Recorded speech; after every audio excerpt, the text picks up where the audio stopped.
이 시간 함께 보실 말씀은 사도행전 1장 12절에서 26절 말씀입니다. 사도행전 1장 12절에서 26절 말씀입니다. 한 절씩 교독하시고 마지막 절은 합독하시도록 하겠습니다. 제자들이 감람원이라 하는 산으로부터 예루살렘에 돌아오니 이 산은 예루살렘에서 가까워 안식일에 가기에 알맞은 길이라. 들어가 그들이 요한은 다락방으로 올라가니 베드로, 요한, 야고보, 안드레와 빌립, 도마와 바돌로메, 마테와 및 알포의 아들 야고보, 셀롯인 시몬, 야고보의 아들 유다가 거기 있어 여자들과 예수의 어머니 마리아와 예수의 아우들도 더불어 마음을 같이하여 오로지 기도에 힘쓰더라. 모인 무리의 수가 약 120명이나 되더라. 그때에 베드로가 그 형제들 가운데 형제들아, 성령이 다윗의 입을 통하여 예수 잡는 자들의 길잡이가 된 유다를 가리켜 미리 말씀하신 성경이 응하였으니 마땅하도다. 이 사람이 본래 우리 수 가운데 참여하여 이 직무의 한 부분을 맡았던 자라. 이 사람이 불의 삭스로 밭을 사고 후에 몸이 곤두박질하여 배가 터져 창자가 다 흘러나온지라. 이 일이 예루살렘에서 모든 사람에게 알려져서 그들의 말로는 그 밭에 아겔다마라 하니 이는 피바시라는 뜻이라. 시편에 기록하였으되 그의 거처를 황폐하게 하시며 거기 거하는 자가 없게 하소서 하였고 또 일렀으되 그의 직분을 타인이 취하게 하소서 하였더라. 이러므로 세안의 세례로부터 우리 가운데서 올려져 가신 날까지 주 예수께서 우리 가운데 출입하실 때에 항상 우리와 함께 다니던 사람 중에 하나를 세워 우리와 더불어 예수께서 부활하심을 증언할 사람이 되게 하여야 하리라 하거늘. 하나는 바사바라고 하고 별명은 유수도라고 하는 요셉이요 하나는 마티아. 그들이 기도하여 이르되 뭇 사람의 마음을 아시는 주여, 이 두 사람 중에 누가 주님께 택하신 바 되어 봉사와 및 사도의 직무를 대신할 자인지 보시옵소서. 유다는 이 직무를 버리고 제 곳으로 갔나이다 하고 다 함께 제비 뽑아 마띠아를 얻으니 그가 11 사도의 수에 들어가니라. 아멘. 자리에 앉으십시오.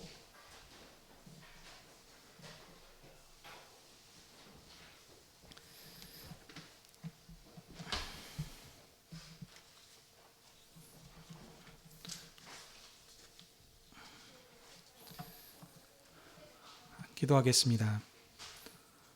하나님 아버지, 오늘도 주의 백성들을 하나님 앞으로 부르셔서 진리의 말씀을 듣게 하시니 감사드립니다.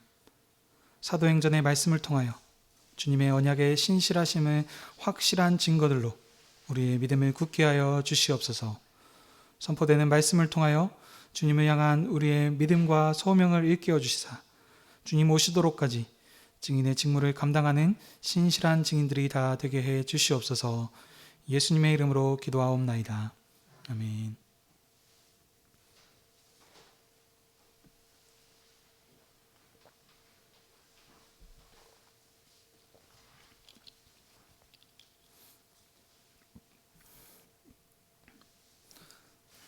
오늘은 사도행전 1장 12절에서 26절의 말씀을 가지고 유다 대신 마띠아를 세워 온전한 12사도를 이루다라는 제목으로 함께 은혜를 나누기를 원합니다. 사도행전은 의원인 누가가 그의 후원자인 데오빌로 각하에게 헌정한 책으로 누가복음에 이어서 쓴 속편입니다. 누가복음에서는 예수님께서 가르치기 시작하신 때부터 고난받고 승천하신 날까지의 일들을 기록하였습니다. 사도행전은 1장 3절의 말씀처럼 예수님께서 고난받으신 후에 다시 살아나신 사실을 많은 증거를 40일 동안 보이시며 하나님 나라의 일을 말씀하신 내용입니다.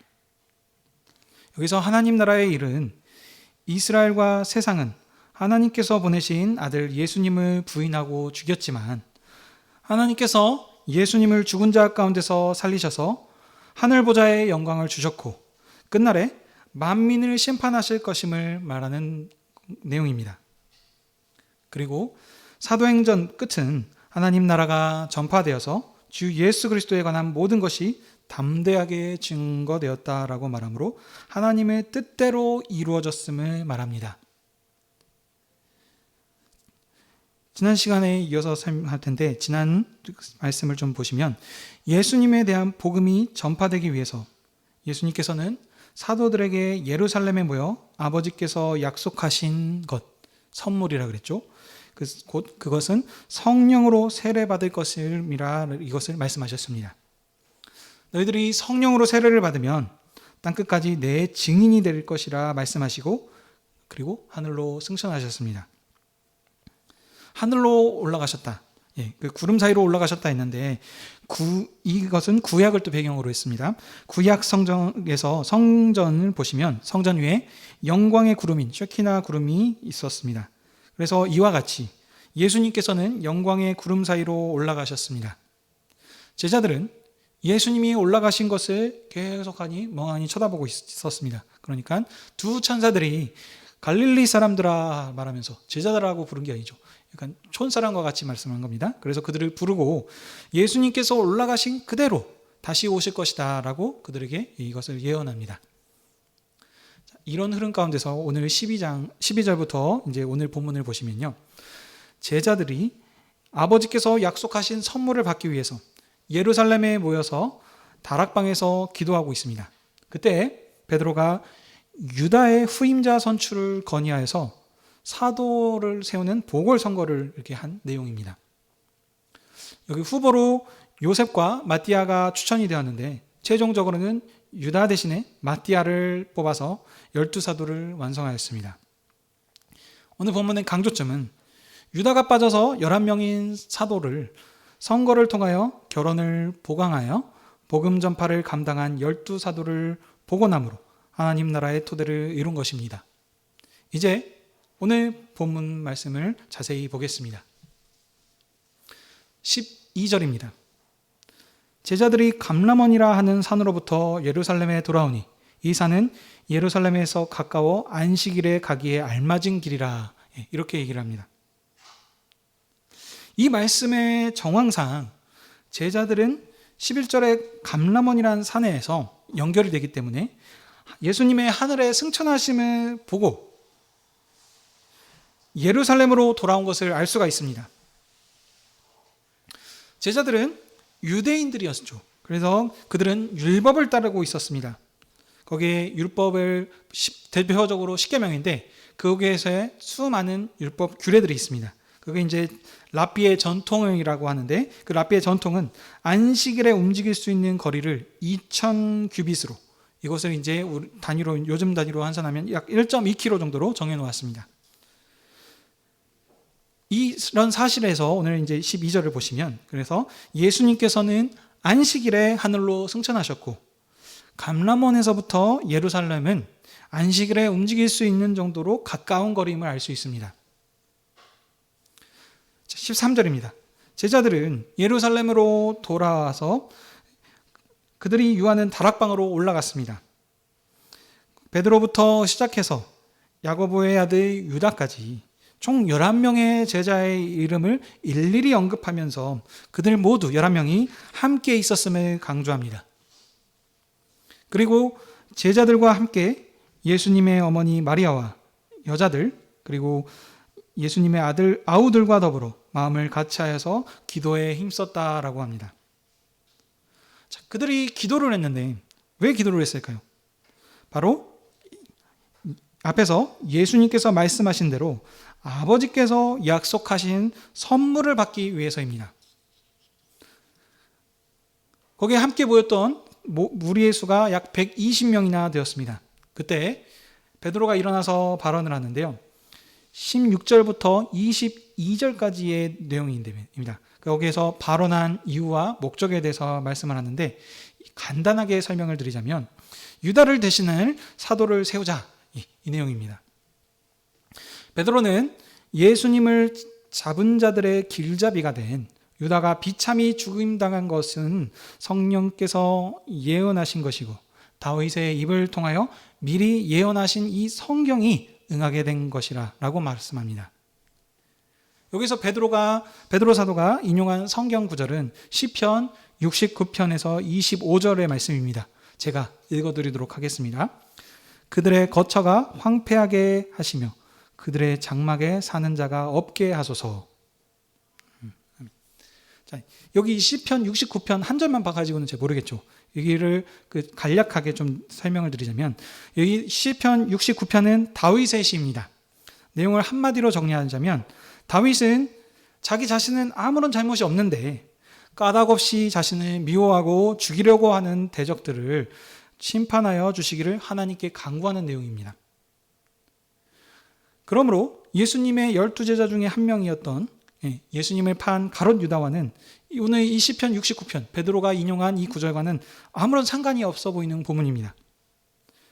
그런데 베드로는 다윗이 자기 대적들에게 퍼붓는 저주를 유다에게 적용하여서 이것이 마치 예언이 된 것처럼, 그래서 이 예언이 성취되어야 하겠다라고 이렇게 말씀을 합니다.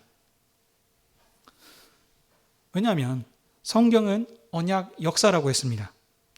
구약에서 진행됐던 약속들이 모든 것이 전부 다 그리스도 안에서 완성되고 성취되는 관점에서 다시 설명을 합니다.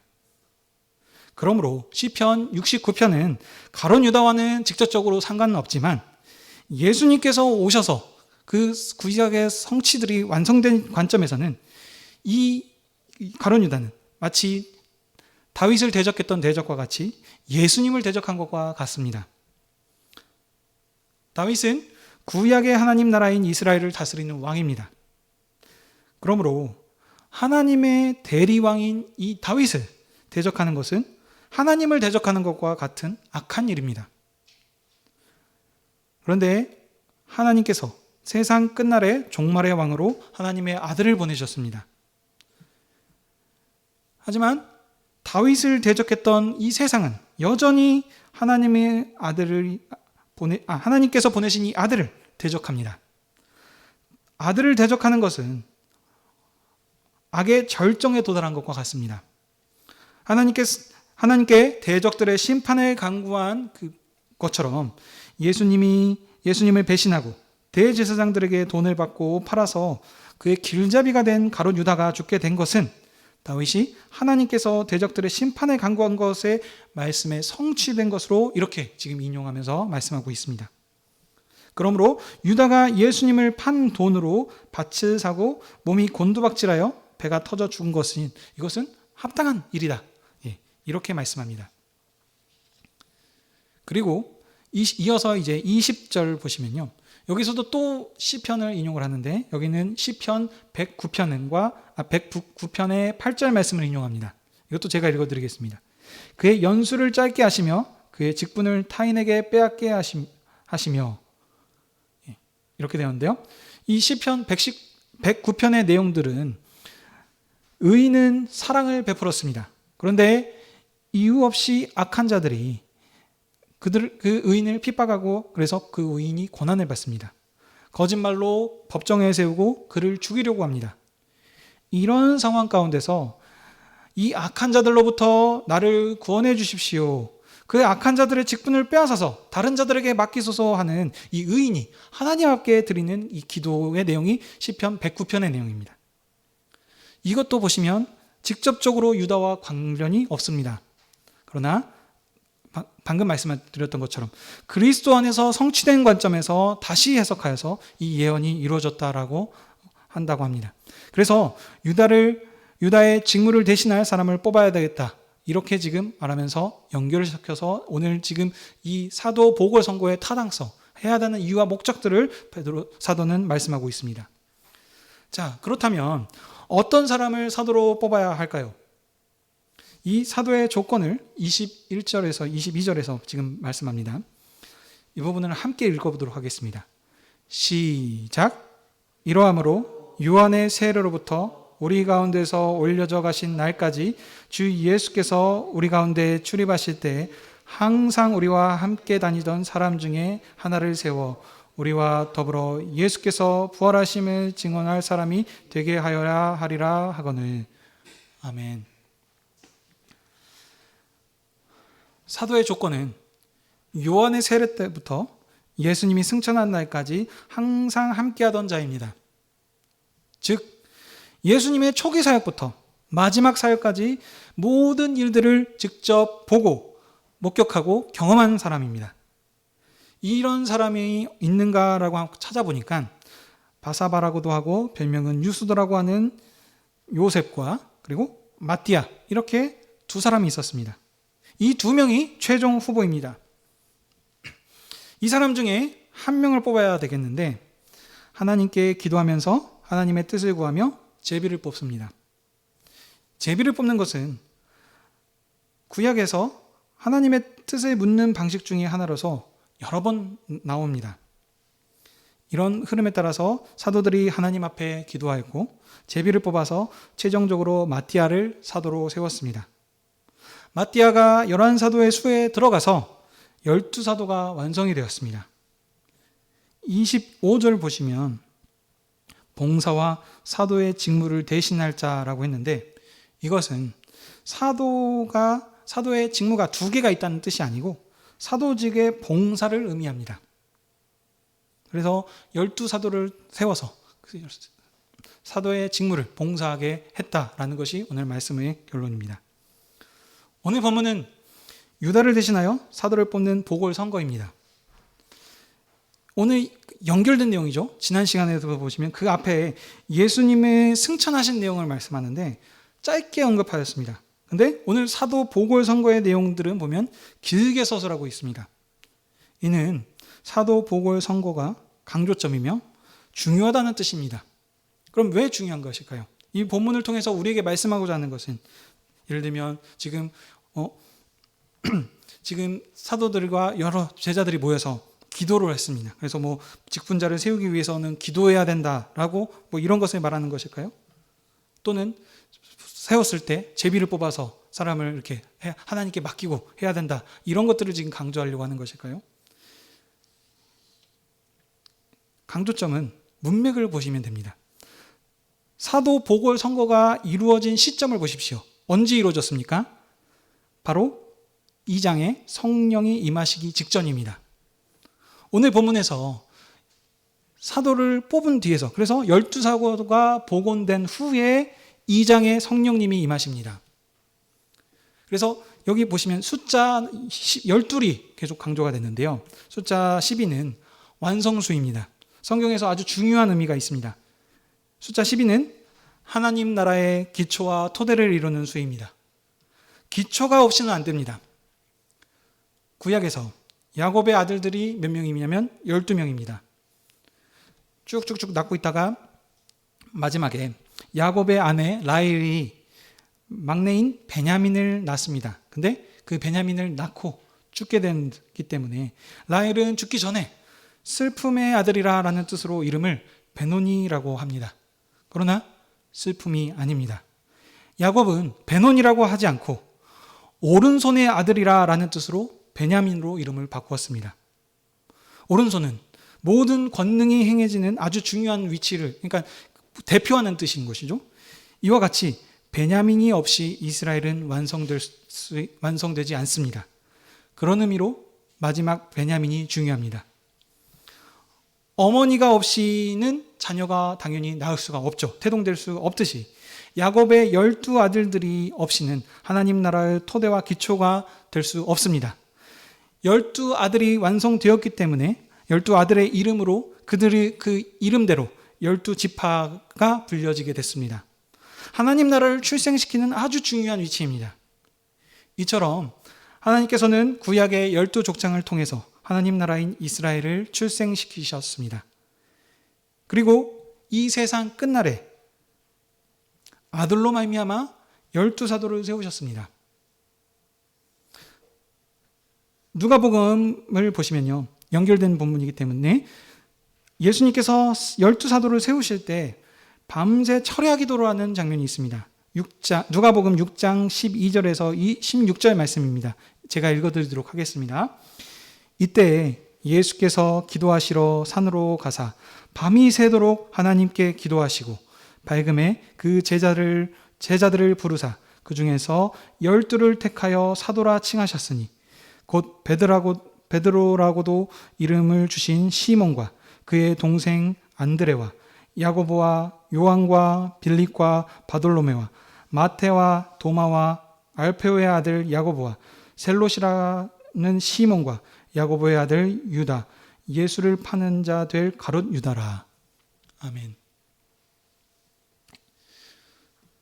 예수님께서 오셔서 12사도를 세우실 때 밤이 새도록 기도하시면서, 그리고 이 12사도를 세우시면서 쓰셨습니다. 이 12사도가 중요하기 때문에 한 사람 한 사람의 이름들을 다 언급하고 있습니다.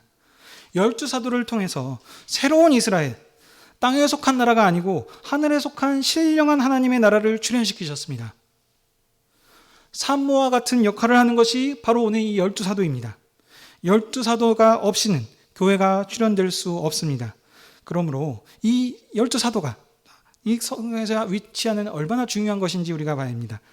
12사도는 그래서 교회의 아버지와 어머니라고도 합니다.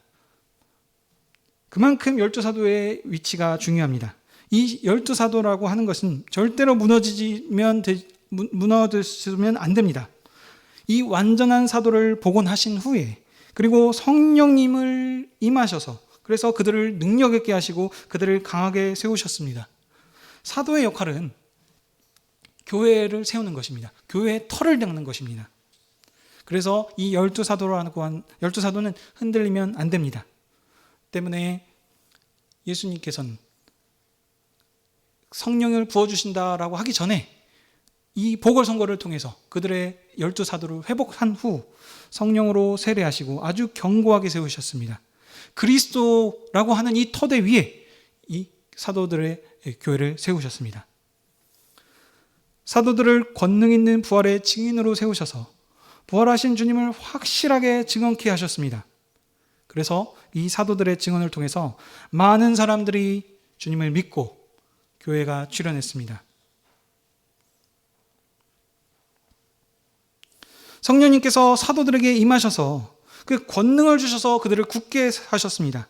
그리고 교회를 세우는 일을 감당케 하셨습니다. 사도들은 교회를 세우려고 모든 고난과 희생을 하였습니다. 사도들의 그 험난한 희생 가운데서 교회가 세워졌습니다. 하나님의 사랑하심을 입고 교회로 부름받은 성도 여러분, 오늘도 주님께서 주님의 상으로 주님의 교회들의 지체를 한 사람 하나씩 부르셔서 우리에게 말씀하십니다. 내 살을 먹고 내 피를 마시는 자는 내 안에 거하고 나도 그 안에 거하나니 하시며 주님의 피와 살을 우리에게 하늘의 양식으로, 생명의 양식으로 주셨습니다. 내가 아버지로 말미암아 사는 것 같이 나를 먹는 그 사람도 나로 말미암아 살리라 하시면서 우리를 하나님 아버지로 하는 한 형제요, 한 자매가 되게 하셨습니다. 그러므로 우리는 주님의 상에서 주님의 살과 피를 먹음으로 주님의 사랑을 기억하고 이 사랑을 증거해야 합니다. 우리가 오늘 성찬식을 하는 이유도 이것을 우리가 통해서 우리가 정말 하나님의 한 형제자매요라는 것을 강조하고 이것을 우리가 더 돈독하기 위해서 이것들을 행하는 것입니다. 그런데 현재 교회가 타락해서 어떤 사람들은 더러는 우리가 이러면 안 된다, 다시 사도시대로 돌아가야 한다라고 합니다. 근데 이것은 잘못된 말씀입니다. 교회는 사도들의 터 위에 세워졌습니다. 사도들의 그 시대는 교회가 세워지기 전의 시대입니다. 그래서 그들의 주어진 직무는 교회의 털을 닦는 것이었습니다. 근데 다시 사도시대로 돌아가자라는 것은 교회가 없는 시대로 가는 것으로 이 구원 역사를 역행하는 것이고 퇴보하게 되는 것입니다. 교회 시대는 사도 시대보다 더 발전된 시대입니다. 우리들이 훨씬 더 큰 은혜의 시대를 살고 있습니다. 더 영광스러운 시대를 살고 있습니다. 사도들도 부족했지만 성령으로 인치셔서 그들을 충만하게 세우신 이 주님께서 그들이 털을 잘 닦아놨기 때문에 우리가 이 교회가 지금 든든히 세워져 가고 있습니다. 그리스도 위에 세워진 이 교회는 그래서 결단코 무너지지 않습니다. 그리스도를 확실하게 증언함을 통해서 교회를 견고하게 세우셨습니다. 구약의 시대는 하나님 나라가 이스라엘이었습니다. 근데 이 이스라엘은 역사를 보셔서 아시다시피 흔들려서 무너졌습니다. 그렇지만 그리스도의 터 위에 세워진 교회는 다시는 무너지지 않을 것입니다. 교회가 연약해 보이진다고 할지언정 하나님께서는 역사를 진행하시고 이 교회를 통해서 마지막 역사를 이루실 것을 말씀하셨기 때문에 교회의 실패는 없습니다. 교회가 실패하면 하나님의 언약 역사는 실패로 끝나는 것입니다. 그렇기 때문에 이 교회는 그리스도, 이 하나님의 아들의 터 위에 세워진 교회는 다시는 무너지지 않을 것입니다. 그런 의미로 교회가 흔들리고 교회가 무너지면 세상에는 희망이 없습니다. 세상이 존재할 가치가 없습니다. 노아의 홍수를 보십시오. 구원 역사에서 주님의 믿는 자들이 없었을 때 하나님께서 그 세상을 보시면 한탄하시면서 물로 세상을 심판하신 것처럼 이 하나님을 믿는 사람들이 있기 때문에 이 세상이 의미가 있고 빛과 소금의 역할을 하기 때문에 이 하나님께서 세상 만물을 진행하고 계신데 이 교회가 없다면 이 세상이 존재할 이유가 없어집니다. 그런 의미로 사도들과 함께 하신 성령님께서 교회와 함께 하십니다. 실패하지 않도록 교회를 든든하게 붙드실 것입니다. 교회에게 임하셔서 교회가 그 직무를 하시도록 하실 것입니다. 부활하신 주님을 확실하게 증언하게 하셔서 천하 만민을 구원하시도록 그 일들을 교회에게 감당케 하실 것입니다. 근데 현실을 보면 교회들이 연약한 부분들이 너무나 많죠. 그래서 총회나 여러 가지 상황들을 보게 되면 참 제비를 뽑는 것들을 하고 있습니다. 이 제비 뽑는 것은 그래서 보면 이것들이 거룩한 것이라고 생각합니다. 왜냐하면 성경에서 그렇게 지금 얘기를 하고 있기 때문에. 그래서 우리가 성경의 말씀을 따라서 사도들의 본을 따라서 제비를 뽑아야 한다라고 하면서 이렇게 적용을 하는 것들이 있는데 이것도 잘못된 것입니다. 역사의 발전을 모르는 것입니다. 성경에 있는 것을 그대로 했다고 해서 그것이 하나님의 말씀대로 된 것이 아닙니다. 보십시오. 성경이 임하시기 전 상황이었습니다. 성경이 임하신 뒤로는 제비를 뽑았다는 이야기가 단 한 줄도 나오지 않습니다. 성령님께서 우리에게 임하신 것이 무엇이냐면 교회와 함께 하셔서 교회에게 모든 지혜와 모든 것들을 우리에게 충만하게 공급하여 주십니다. 분별력을 우리에게 주셨습니다. 하나님의 지혜의 근본이신 하나님께서 성령으로 우리에게 모든 것들을 충만하게 공급해 주십니다. 그렇기 때문에 어린 아이부터 어른까지 다 전부 하나님을 알게 하셨습니다. 그런데도 제비를 뽑는다는 것은 성령님이 임하신 이유와 존재를 없애버리는 것과 같습니다. 여전히 어린 아이와 같은 시대를 사는 것과 같습니다. 어린 아이 시대 때는 그렇게 할 수 있습니다. 하지만 언약 역사는 계속해서 발전되어 왔고 점점 더 충만한 영광으로 우리를 입히셨기 때문에 그 역사 안에 살고 있는 이 마지막 시대를 살고 있는 교회는 더 나은 삶을 살아야 되는 것입니다. 하도 비리가 많으니까 이렇게 하는 것은 이해는 갑니다. 그러나 이것은 세상의 질서입니다. 세상의 정치판과 같이 타락학을 막기 위해서 제비로 뽑자는 것은 이것은 어린아이 시대인 거고 성령님께서 주시는 지혜와 분별함을 전부 다 포기하고 제비로 뽑는 것입니다. 그래서 우리는 무엇이냐면 하나님께서 주신 지혜와 분별력을 따라서 양심으로 세워야 하는 것입니다. 하나님께서 주신 지혜와 분별력을 가지고 우리가 보시면 누가 어떤 사람이 교회를 다 잘 섬길 수 있는 사람인지 분별할 수 있습니다. 그러나 보시면 너무나 우리가 연약해 보이고 믿음이 없는 것 같습니다. 지금 현재 교회 상황들도 그렇게 보입니다. 그럼에도 불구하고 이런 부족한 저희를 하나님께서 교회로 세워주시고 또 다시 기회를 주시고 우리를 상으로 불러주셔서 먹이시고 입히시고 함께 하십니다. 지금도 교회를 사랑하여 주셔서 이 교회와 함께하고 계십니다. 이것은 우리의 연약함 중에서도 하나님께서 우리를 얼마만큼 사랑하시고 지금도 품으시고 이끌어주시는 하나님의 사랑하심이 증언되는 것입니다. 사도들을 보십시오. 성령의 충만함을 입은 이 사도들을 대제사장들 앞에서 주님을 확실하게 증언하게 하셔서 모든 지혜를 충만하게 주셨습니다. 그래서 대제사장 앞에서 그들이 놀랍도록 예수님을 증언합니다. 그래서 대제사장들이 전부 다 놀랍니다. 이 사람들, 어부와 같은 이 갈릴리 촌 사람인데 이 소위 말하는 무식한 사람들이 어떻게 이렇게 말을 잘하는가 하면서 대제사장들이 다 놀라고 그들의 그 증언에 돌아온 자들도 있었습니다. 이것은 성령께서 하신 것입니다. 성령님께서는 교회와 함께 하십니다. 교회를 떠나시지 않으십니다. 영원히 함께 하십니다. 그리고 우리에게 모든 것들을 공급하십니다. 그래서 교회가 부족함이 없도록 권능 있게 세우셨습니다. 그러므로 우리가 작은 것 같고 하나님 나라가 무너지는 것 같아 보일지라도 우리는 낙심할 필요가 없습니다. 하나님께서는 사람의 많고 적음을 통해서가 아니고 남은 자들, 하나님을 신실하게 따르는 그 남은 자들을 통해서 구원 역사를 반드시 완성하실 것입니다. 그러므로 교회의 하나됨을 믿으십시다. 교회가 아무리 찢어진다 할지라도 교회는 주님의 몸이며 결단코 주님께서 그의 몸을 파괴시키지 아니할 것입니다. 이 확실한 믿음 가운데서 아무리 많은 사람이 각자 자기의 연약함을 통해서 교회의 어떤 부분들을 통해서 떠난다 할지라도 다시 한번 일어서서 하나님의 뜻을 구하고 기도함으로 주의 뜻을 이루십시다.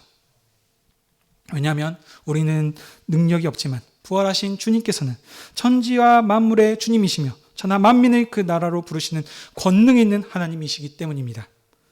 그러므로 주님 오시도록까지 말씀으로 교회를 굳게 함으로 온 세상에 예수님의 주 되심을 담대히 증언하서 주의 나라를 만국 중에 세우는 신실한 부활의 증인들이 다 되시기를 바랍니다. 아멘. 기도하겠습니다.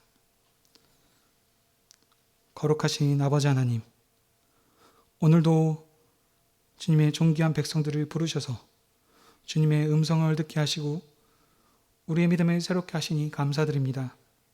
주님께서 몸을 주셔서 교회를 세우시고 성령님으로 능력을 주시고 교회와 함께 하심에 감사드립니다.